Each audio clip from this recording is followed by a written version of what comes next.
Brace த Lord. கர்த்தருக்கு ஸ்தோத்திரம். கர்த்தர் நல்லவர், அவர் கிருபை என்றும் உள்ளது.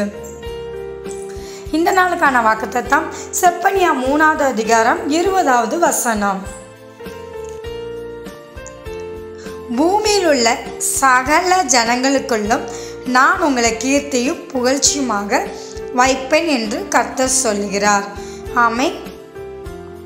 தேவன் அவருடைய பிள்ளைகளை எல்லா இடங்களிலும் அவர் கீர்த்தியும் புகழ்ச்சியுமாய் இருக்கும்படி வைப்பார். நீங்கள் எந்த இடத்துல வேலை பார்க்குறீங்களோ, நீங்கள் எந்த இடத்துல இருக்கிறீங்களோ அந்த இடத்துல கர்த்தர் உங்களை கீர்த்தியும் புகழ்ச்சியுமாக வைக்கணுமா? நீங்கள் இந்த வாக்குத்தத்தத்தை விசுவாசித்து இதை அறிக்கை செய்து ஜெபிங்கள். கர்த்தர் இந்த வசனத்தின்படியே உங்களை ஆசீர்வதிப்பார். ஆமென். தேவன் தாமே உங்களை ஆசீர்வதிப்பாராக.